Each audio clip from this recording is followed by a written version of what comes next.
बड़ी मजेदार टर्म है share application money pending allotment. अब हर चीज का लॉजिक है, हर चीज का लॉजिक है कि जो जो मैंने आपको एक्स्ट्रा कराया ना, बेवकूफ नहीं हूं मैं, मतलब मैं आपसे ज्यादा वैसा हूँ शॉर्टकट ढूंढने वाला कि यार कौन करे मेहनत, लेकिन मैं उतनी मेहनत जरूर करूंगा जो मेरा काम आसान कर दे। मेरा काम है आपको ये चीज एक्सप्लेन करना, उस चीज को एक्सप्लेन करने में जो चीज यूज होगी वो मैं कराऊंगा। एक्स्ट्रा तो मैं खुद नहीं करता तो तुम्हें क्या कराऊंगा। Point to be noted here is, मैंने आपको बताया कि जब शेयर्स इशू करते हैं तो पार्ट्स में स्टेजेस होते हैं। पहले स्टेज का नाम क्या बताया था? एप्लीकेशन। दूसरे स्टेज का नाम क्या बताया था? अलॉटमेंट। फिर होती है कॉल्स। फिर मैंने आपको उसी कहानी में भी बताया था कि जब लोग शेयर होल्डर्स शेयर्स के लिए अप्लाई करते हैं तो कंपनी के पास एप्लीकेशन मनी आती है। फिर कंपनी अपनी कैलकुलेशंस करती है कि कितने शेयर्स अलॉट करने हैं, कि अगर ज्यादा एप्लीकेशंस आ गई हैं तो कुछ रिजेक्ट करने पड़ेंगे, पैसे वापस देने पड़ेंगे, या फिर वो प्रोपोर्शनेट प्रोरेटा अलॉटमेंट करते हैं। जो भी है, एप्लीकेशन और अलॉटमेंट दो सेपरेट स्टेजेस होते हैं। ये बात तो क्लियर है? अब जब बैलेंस शीट बन रही थी तो एप्लीकेशन स्टेज तो आ गया था, बट अलॉटमेंट में 10 दिन का टाइम था, अलॉटमेंट अभी हुई नहीं है। Share application money received pending allotment. तो ये टर्म तभी समझ आ सकते हैं ना आपको पता हो कि एप्लीकेशन स्टेज क्या होता है, अलॉटमेंट स्टेज क्या होता है। तो बहुत इजी है, share application money receive pending allotment, की एप्लीकेशन मनी तो आ गई है बट अलॉटमेंट पेंडिंग है। अब सर ऐसा भी तो हो सकता है कि शेयर्स अलॉट ही ना हो। ऐसा भी तो हो सकता है कि शेयर्स अलॉट ही ना हो, ओवर सब्सक्रिप्शन का केस है और हमने डिसाइड किया कि जो इनके शेयर्स तो जी रिजेक्ट करने हैं, इनका पैसा वापस करना है। कह रहे नो प्रॉब्लम। तो मतलब जो शेयर एप्लीकेशन मनी रिसीव हुई है और अगर अलॉटमेंट स्टेज नहीं आया तो दो चीजें हो सकती हैं, या तो उनको शेयर्स अलॉट होंगे या उनको शेयर्स अलॉट नहीं होंगे। तो अगर उनको शेयर्स अलॉट होंगे तो वो शो होंगे कहां पे? Share application money pending allotment. अगर उनको शेयर्स अलॉट नहीं होंगे, ये आप कैलकुलेशन कर चुके हो, अभी अलॉटमेंट स्टेज नहीं आया बट आप अपनी इंटरनल कैलकुलेशन कर चुके हो कि इनको शेयर्स अलॉट नहीं होने, तो वो अमाउंट कहां जाएगा? वो अमाउंट जाएगा करंट लायबिलिटीज में। कहां जाएगा? करंट लायबिलिटीज में, क्योंकि वो पैसे आपने वापस करने। Share application money receive pending allotment, share application received, share application money pending, और शेयर एप्लीकेशन मनी रिसीव्ड और share application received pending allotment. दो चीजें हो सकती हैं, दो सिनेरियो। एक, शेयर्स विल बी अलॉटेड, मतलब ये हो चुकी है कैलकुलेशन की शेयर्स विल बी अलॉटेड, तो ये कहां शो होगा? इट विल बी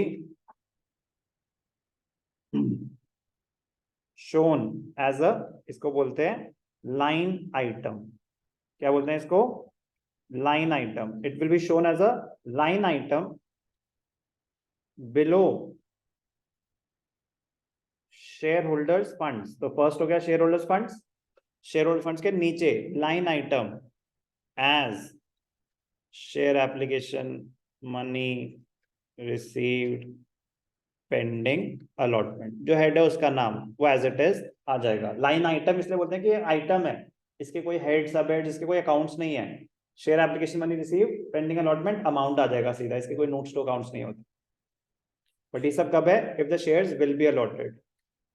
अगर है shares will not be allotted, shares will not be allotted, मतलब भाई साहब पैसे तो आ चुके हैं, ये एक्सेस है, ये पैसा वापस ही करना है मुझे।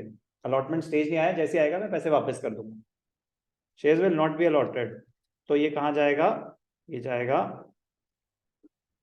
हेड क्या head? Current liabilities. This is the major head, sub head होता है अदर करंट लायबिलिटीज। मजेदार टर्म है, ठीक है ना? इंटरेस्टिंग है, ये सारी चीजें बहुत इंटरेस्टिंग है। मैं रिपीट नहीं करने वाला, मैं रिपीट नहीं करने वाला। और ये ऐसी चीजें हैं कि इम्पॉसिबल है कि आपको अपने आप बताऊं, इम्पॉसिबल। और कराने के चांसेस बहुत लो है, ठीक है ना। सो प्लीज करना खुद ही पड़ेगा, बट जैसे मैंने आपको अगर एक्सप्लेन करा है तो जब आप करोगे तो बहुत एक अच्छे लेवल पे रहोगे। बिना समझे करोगे you will just move forward, क्योंकि आप रिलेट ही नहीं कर पाओगे कि बातें क्या हो रही हैं। आपको क्या पता है एप्लीकेशन स्टेज क्या होता है, अलॉटमेंट क्या स्टेज होता है, नाउ यू नो। तो 5 मिनट का ही फर्क होता है पता होने और ना पता होने में। तो नहीं पता तो बिल्कुल नहीं पता, ये आप कुछ भी नहीं रिलेट कर पाते। रिजर्व एंड सरप्लस में क्या हो गया, आधे से ज्यादा आइटम्स आप रिलेट भी नहीं कर पाते। रिलेट नहीं कर पाओगे तो रिटेन करना तो पॉसिबल ही नहीं है ना। जिस चीज से हम रिलेट ही नहीं कर पा रहे, मैं समझ ही नहीं आ रहा क्या हो रहा है, अभी तो याद कर लोगे आप, खट खट खट खट आंसर भी दे दोगे मुझे 1 हफ्ते तक। जब उसके बाद 5 चैप्टर्स हो चुके होंगे ना तो ये जीरो हो चुका होगा, अगर आपको कुछ समझ नहीं आया तो। लेकिन अगर समझ आया ना तो कुछ ना कुछ दिमाग में रहेगा, फिर रिविजन बड़ी फास्ट होती है, फिर रिविजन बड़ी फास्ट होती है। चलो जल्दी से क्लोज करेंगे। Share application money pending allotment, amount received by the company as share application against which the company will certainly allot shares. तो मैंने बताया ना कि दो चीजें हो सकती हैं, या तो कंपनी शेयर्स अलॉट करेगी या नहीं करेगी। अगर सर्टेन है कि करेगी तो वो शो होगा share application money pending allotment. This situation will arise only when the application money is received before the balance sheet date and allotment will be made after the balance sheet बन रही है, application money आ चुकी है, allotment का stage नहीं आया अभी। ये समझ आ गया ना ये बात, तो कि 31 मार्च क्लोजिंग हो रही है, एप्लीकेशन मनी आ गई है, अलॉटमेंट होनी है 8 अप्रैल को, तो application money receive pending allotment. Certain है शेयर्स दोगे तो यहाँ पे आएगा। When is share application money shown as a current liability?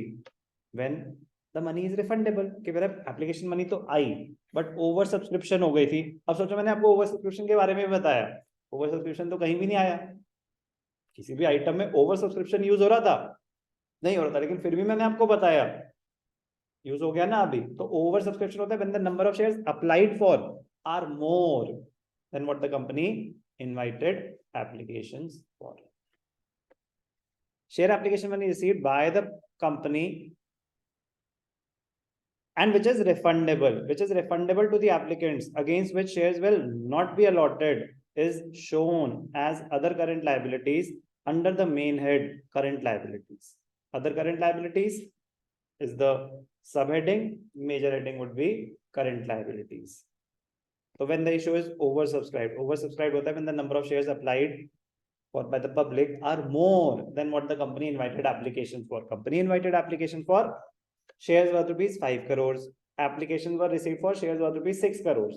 तो कंपनी के पास ऑप्शन होता है कि या तो भैया इनके पैसे वापस करो जो 1 करोड़ एक्स्ट्रा आ गए, या फिर अभी तो सिर्फ एप्लीकेशन मनी आई है ना, आप ऐसा करो प्रो रेटा प्रोपोर्शनेट अलॉटमेंट करो कि अगर आपने 6 शेयर्स अप्लाई करे हैं आपको 5 शेयर्स दे देंगे, तो आपने जो 1 शेयर पे एक्स्ट्रा पैसा दिया था ना वो नेक्स्ट स्टेज पे एडजस्ट कर देंगे।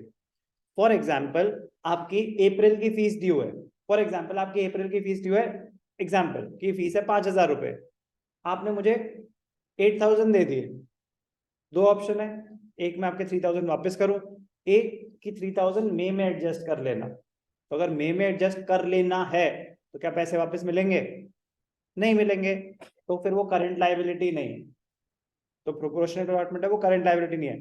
लेकिन अगर नहीं नहीं पैसे वापस, तो रिजेक्शंस में पैसे वापस होते हैं, प्रो रेटा अलॉटमेंट में it is treated as an advance.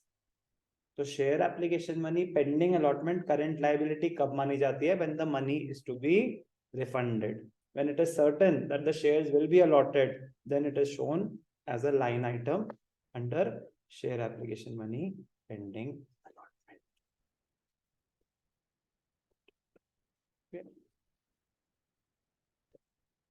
इसी के साथ फर्स्ट शेयर होल्डर्स फंड खत्म, दूसरा share application money pending allotment खत्म।